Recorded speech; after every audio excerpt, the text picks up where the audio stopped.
congratulations. If you've got yourself a badge, fantastic. Use it where you can. Yeah. On your website, on your documentation, when you do your discussions with customers. I always used to drop it in. We're a staff pick by Atlassian. Name dropper I was. I was a name dropper. Welcome back to Marketplace Growth by Accoil. Today, we are talking about the new Marketplace badges on the Atlassian Marketplace. Gone are your staff picks. Now you can get one of these 3 new badges: Spotlight, Bestseller, and Rising Star. So in this video, we're going to talk about, we'll give you our honest reaction to this. We'll talk about some ways we think the program can improve, and we know there are going to be changes. And then we're also going to talk about 4 ways that marketplace partners can plan for and respond to changes like this. With that, I'm Peter. Hello, and I'm Kate. How are you all? What's your response to A, losing staff picks, and B, gaining these 3 new badges for marketplace partners? I'm going to miss the good old staff picks. They were very, very effective when I was with Proforma. Love for that matter. Change is change. So you've got a couple of ways we can go. We can sit there complaining, or we can actually work out a way to actually make it work for us. In saying it, you can see that it's very much a works in progress.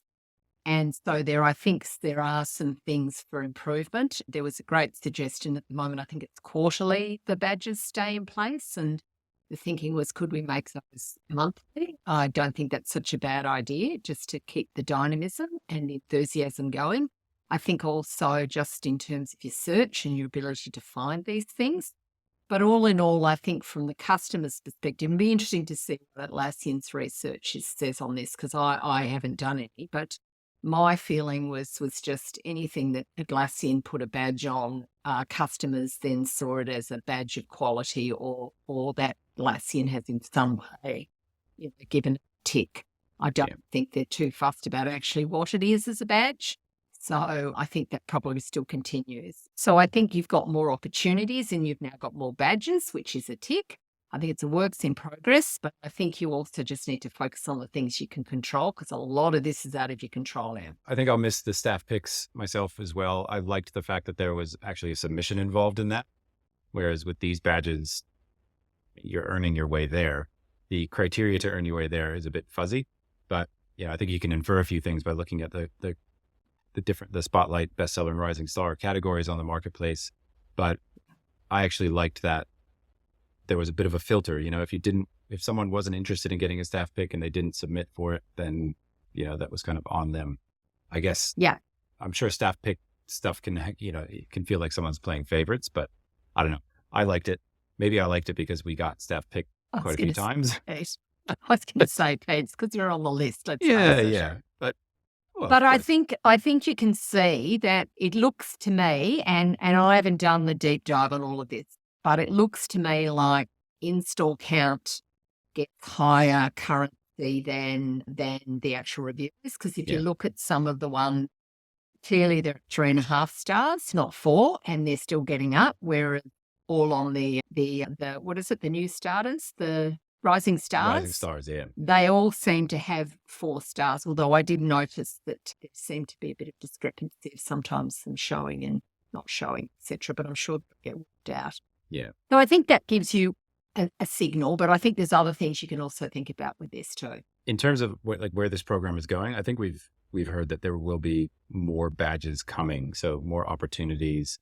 Obviously, you can't have infinite badges. It kind of loses its, if everyone's special, no one's special. But we can't give everyone a gold medal. Well, I suppose everyone gets a trophy. My point in saying that is that, there will be more opportunities to earn your way into these different categories. And like you said, any badge is usually a good thing. How much weight customer gives these things, I don't know. And I don't think we ever really asked, did this tip the scale for you? I mean, it gets customers across a certain line, right? Like there's a lot of trust signal, but is it the thing that necessarily makes them go, we'll choose that one over that one? I'm really curious to see what the data shows us, that comes out of the marketplace, if they share it. Yeah. I mean, I know my customers used to see it as a sign of proof of trust, and we used to use other signals as well. So I'm a big one for customer review feedback and good solid ratings, as you well know. So I think there are some things you can do, but uh, maybe I'll leave it to you in terms of what the next bits are. But to me, seems clear in terms of what you need to do next, I think. Let's segue into that. I think we can sort of leave the badge discussion as, yep, they're important. I don't mean to underplay them at all. I think every trust signal, every signal like that is important. So if you can get one of these, absolutely, do what you can to do that. I said before, we've got 4 ways that you can kind of think about this. As a marketplace partner, the first thing that you and I talked about offline was focusing on what you can actually control as a marketplace partner. I think we were guilty of it, and I've seen it happen a number of times, that partners will spend a lot of time and energy responding and reacting to what Atlassian is putting out. And when you're a small team with a lot to do, everything that you say yes to is a no to something else. So it's, what are you focusing on? And you mentioned it before, like getting your security page done is a huge trust factor. What else would you suggest that people focus on? I would, basically, you've got to get your install count. I mean, basically, it looks like it's install count and it's customer reviews. For me, I'd go hard on the install count. That's all about awareness. That's all about getting people to install. Yes, you can spend your time working out ways, how can I game the system, or you can actually just focus on building a fantastic business.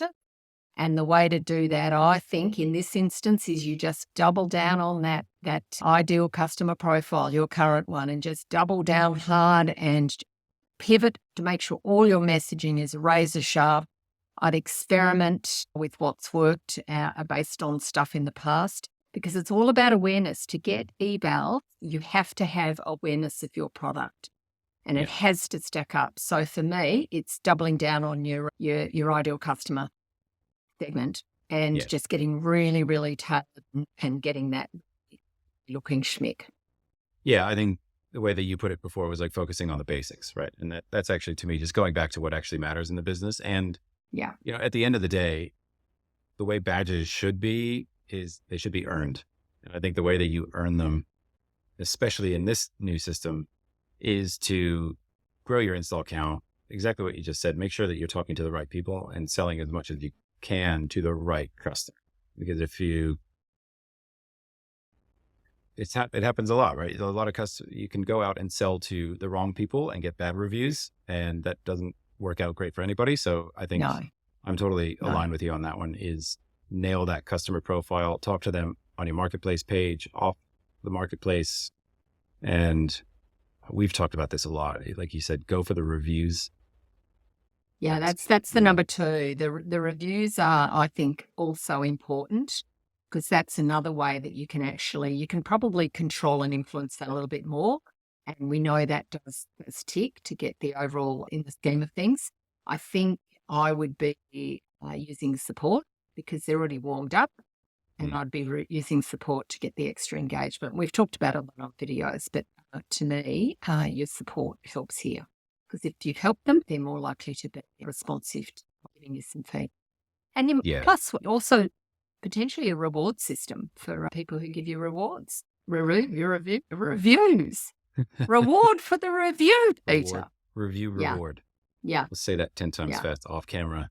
Yes, I think we've talked about that in earlier videos too. The undies that didn't sell, but the socks that were a big hit, right? Yes. What we gave away from Proforma. Just the cups. Anyway, it is what it is. People love the merchandise. Really, the first 2 things that we're talking about here, focusing on what you can control, and then focus on the basics in your business. And I guess it's one and the same, but it's really earning those badges to me. And all the while, what I envision when we talk about that is actually creating your own flywheel here, right? Like, so the more trust signals that you build up, the more likely it is that you're going to get a spotlight, bestseller, rising star type thing. So those are the things within your control. Moving on to the third thing that we've got on the list here is keeping tabs on the changes that the marketplace teams are either teasing out, telling you about, or whispers that you hear around. I know that's something that we spent a lot of time on at Proforma, was cultivating those relationships. And this was in a recent newsletter that we sent out too, that we're not trying to approach Atlassian in a, see what I can take from them. It's how do we play this game so that we all win this? So I think those relationships are important. staying tuned into the partner portal, listening to the Atlassians when they do say what they're thinking about. You've done a really good job of this over the years, and you were on the marketplace team. Any tips for what people should be listening for or looking out for? I think it's actually coming from, so there's a couple of things. One is you need to be really clear on what your business stands for and what you're trying to achieve. And then you need to try and then map that back into Atlassian of where it resonates. You've got 10,000 people.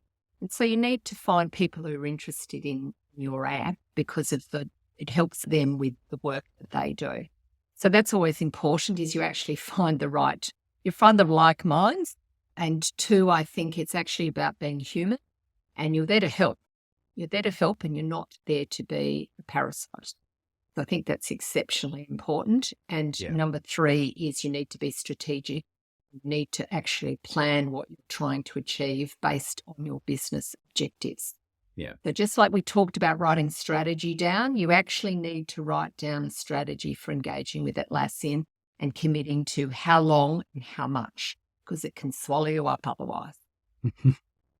I want to go back to the first thing that you said, and that's getting alignment between your business and Atlassian, and just get really explicit on this. And when you say that, do you mean these are the customers, kind of understanding these are the customers that we serve best? These are the use cases that we have. This is how we serve them, the value that we add to the customers, but also to, say, Jira. Yes. Is that what you mean? And then finding those teams within Atlassian and saying, here's how we support each other. Yes. So Proforma was very clear, is that we knew from our customers their use cases and their business cases.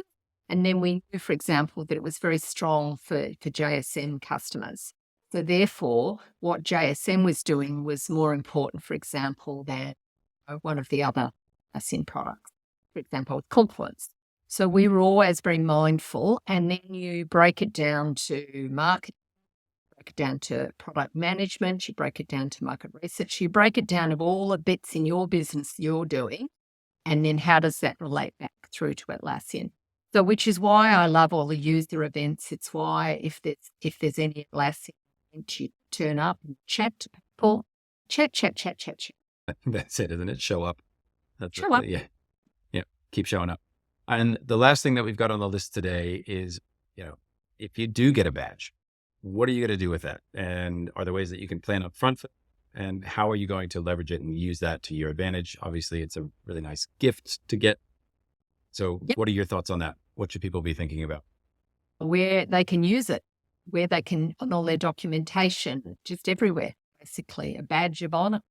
Because it is, congratulations. If you've got yourself a badge, fantastic. You use it where you can. Yeah. On your website, on your documentation, when you do your discussions with customers. I always used to drop it in. We're a staff pick by Atlassian. Yeah.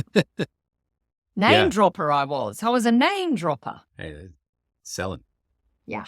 Yeah, I agree. I think the more places that you can sort of scatter that around, I'd put it in email signatures. I would put it on the website because they're time-based. I think you can also, you can make them evergreen though. If you say Spotlight January 2024, that's fine. Any signals like that you can. Oh, that's a good idea, Patty. That's a very good idea. Keep using it. It doesn't just. You can use it all of 24. Actually, don't even use January. Just say 2024. So there you go. All those people with badges. It's a 2024 badge. Run with it for the full year. Yep. Yeah. It's like those pizza where the top pizza. Read the fine print in my street. Well. Yes, you can be the top rated whatever you want as long as you ask the right people, right? Yes. There was a quick story. There was a semi-famous marketing guy here in Australia. I won't say who, but one of his tactics was his strategies was you're always honest with your customers and you never lie to them, but you are always the number one pizza shop in town. And the way that you are the number one pizza shop in town, as voted by the people of your town, is that you gather together your friends and family and you ask a poll around the table, how many of you think my pizza place is the best pizza place? And sure enough, now you've been voted number one. So you can take that too, ask your team who's number one. And if they all agree, hopefully, you can put that on your marketplace. Is what I As say to voted that. by, I don't It's voted by Peter and his friend. know. Yeah, come talk to me. I'll help you out. That's the Pete badge. Yeah. We've got some pro forma undies to give away too. All right. So I got myself a coughing fit. Before we go off the rails any more than that. Yeah. But all right. So you've got your new badges on the marketplace. We've given you sort of what our opinions of them are. I think good things will come over this. It's still early days, right? So we'll figure out exactly, how this plays out in the coming months. But just to recap here, some of the ways that we think that you can approach this is focus back on what you can control. And I think that is a very broad statement. Everything having to do with the marketplace, focus on what you can control, go back to basics, get your installs, get your reviews up, send your trust signals, watch what Atlassian is doing and listen. I think you have to decide what you can and should react to. And then if you do get a badge, use it, run with it, take it and put it absolutely everywhere. I even make a billboard of it when. Any closing thoughts, Kate? Sounds good to me, Pete. And we'll keep you posted, everybody. And love to hear your comments too. Good, bad, and the ugly. Yeah. That would be great. Yeah. If you did get a badge, if you didn't get a badge, if you have thoughts on where this program should go, leave it in the comments below, or you can come find us over on Substack at marketplacegrowth.substack.com. We've got a newsletter over there. If you haven't checked it out, we'll be talking more about this in the coming months, I'm sure. Until next time, thanks for watching. Take care, everybody, and more sales to you.